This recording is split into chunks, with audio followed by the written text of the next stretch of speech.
this video we will be discussing about CPU, topic number 1.4.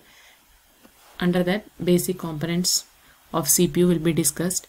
1.4.1, different control units. These are the components. Another one is ALU, and then memory registers.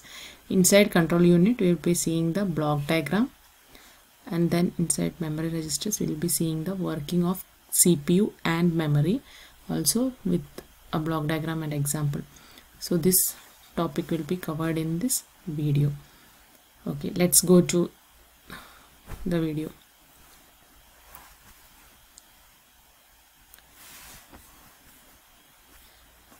So this is the topic, central processing unit. So as before also we have seen, that is CPU, part of a computer, very important part of a computer, which is also known as brain of your computer.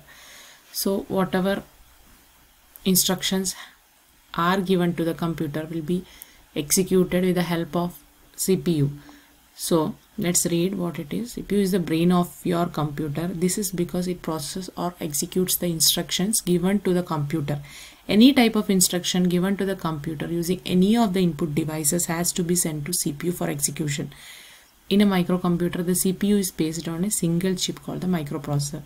So usually for a CRT monitor, and before it used to come as a big box where it was a separate device, and nowadays it is coming with the in laptops and all. You can see, like you can't see, but CPU is attached as a single chip inside those.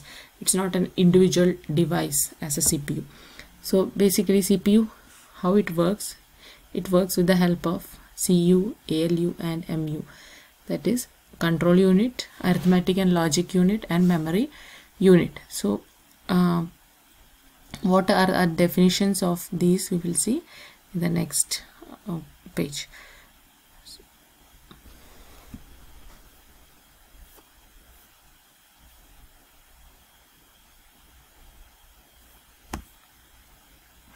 The first one is control unit.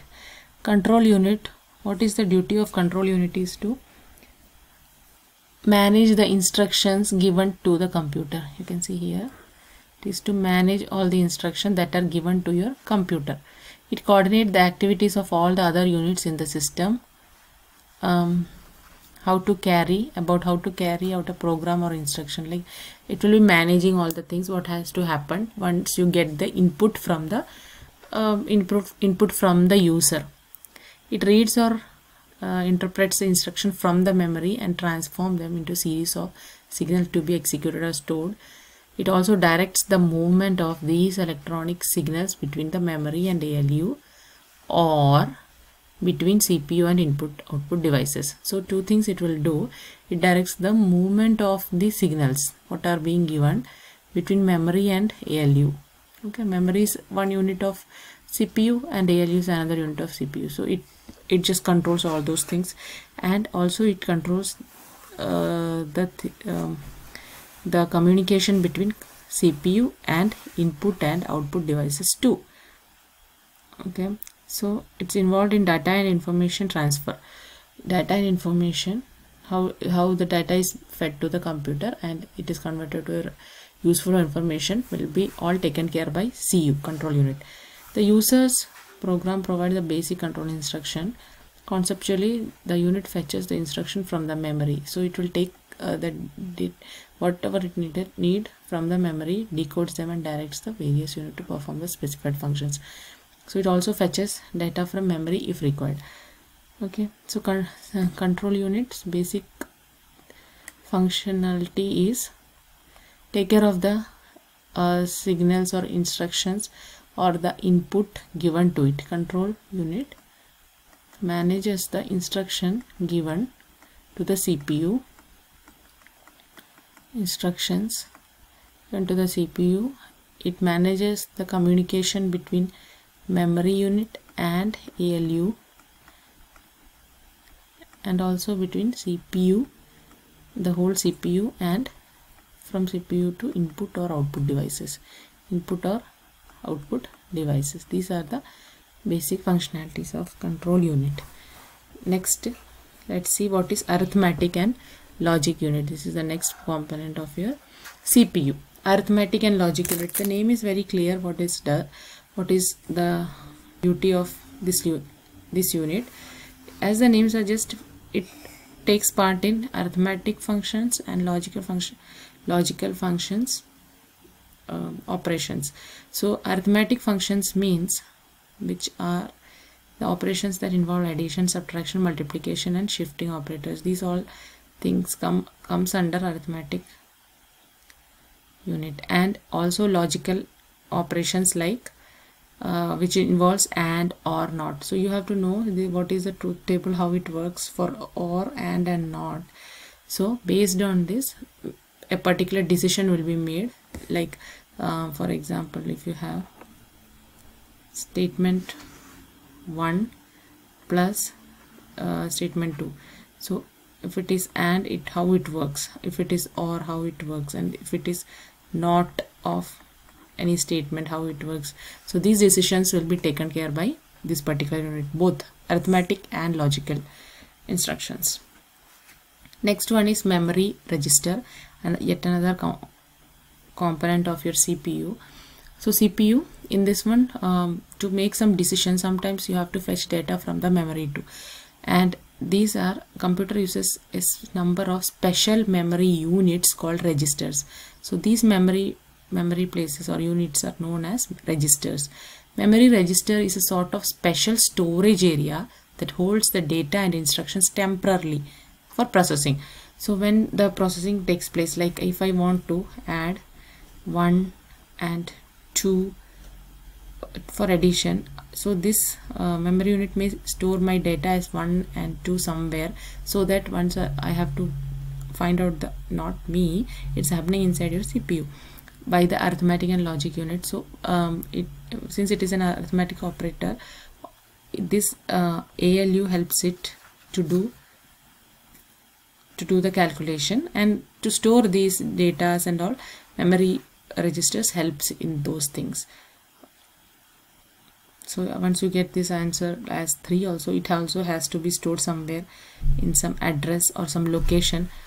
Okay, so in those places this memory units comes into play, and since this takes place within less than a millisecond. So since your CPU is located inside CPU, all these things are located, so it's very easy to access those things.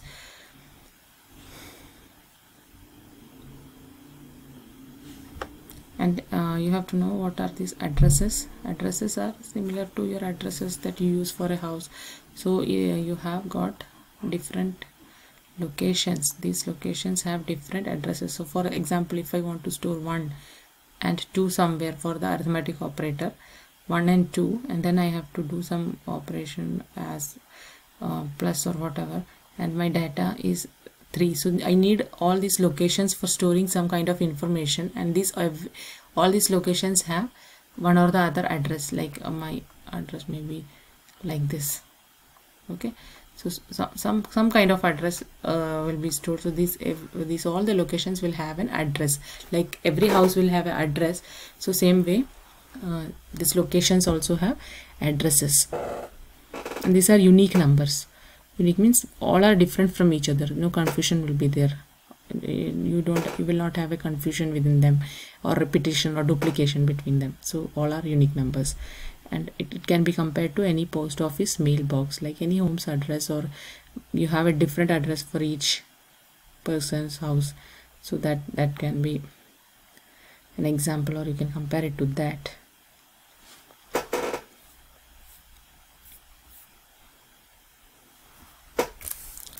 One more thing, the contents of the memory are temporarily, so it is stored as long as the microcomputer is turned on. That, so when it is switched off, or you just switch off your computer, that information goes off. Okay, so that is also one thing. Next, go to next page. How this happens, or how this operation is being taken place, it is explained through a block diagram. How CPU and memory work together. Control unit is here, ALU is here, your arithmetic and logic unit, And this is one program given to you, how this CPU works with the help of a memory, and what are the components: control unit and arithmetic and logic unit and memory unit. How these all things work can be explained through a block diagram given here. So what is happening, you are given with some information to work with. So your program says you have to enter one number, any one number, and any second number, and you have to multiply them. That means you have to find out what is the multiplication or product of both of these numbers given. So you consider, you may get, once you multiply, you may get C. So how this program works? So here this is the input given to you. Okay, so you are given with one number, or you have to enter from the user one number and another number. And what is the next instruction? Multiply both of them, and once you get the result, that is C, I'm just writing here C, print the result, and that is the input given to the computer.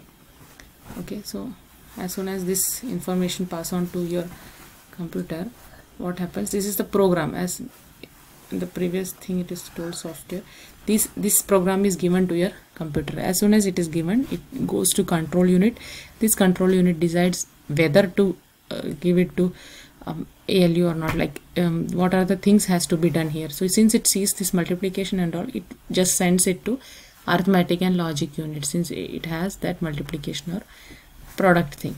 So this automatically will give you the information, and whatever is there, the output of that has to be displayed through the output device. This happens through input device, and this happens to output device, like your monitor, or maybe usually by my monitor, and you can also take a printout through printer and all. Input happens through your keyboard, mouse, and those things. So 100, you can see here 100 and 4 are the two numbers that is being entered. And what is the product of 100 and 4? It is 400, and this is the output of the thing. And since it is not yet displayed, this 400 has to be displayed through your output device. This is what usually happens inside your CPU. This is explained through a block diagram. So here, if you want the explanation, we can just read here. Various steps involved for multiplying two numbers are shown in the figure.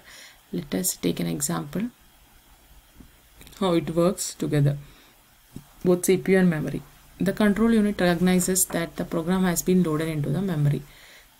The duty of control unit is to find out that a new program has come, where to send it, and where the information has to be stored. It takes the help of memory registers or memory, and the program tells the user to enter the first number. Okay, user has to give one number so that it has to find the product of that. So it has given 100 on the keyboard. Next one is the control unit recognizes that signal. The user types the number 100 or 400, 100 on the keyboard. An electronic signal is sent to the CPU. Once this number is entered, signal is sent to the CPU. Then again, the control unit recognizes that signal and routes the signal to an address in the memory. So once you enter that number 100, it will be stored in a place where you have an address, a special address for this, which will not be a duplication of something else. Okay, so after that, the next instruction comes to enter the second number, and the same way you will be entering 4 somewhere, and then comes, so all these things control unit sends the signal to the CPU that you have to, first number has come, second number has come, and then you have to do this operation, and it will be taking the help of ALU and then finding out the product, and will be displaying in front of you through the monitor or output devices.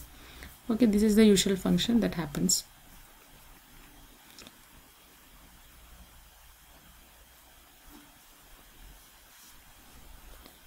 You can just go through this, what are the different steps involved in this one.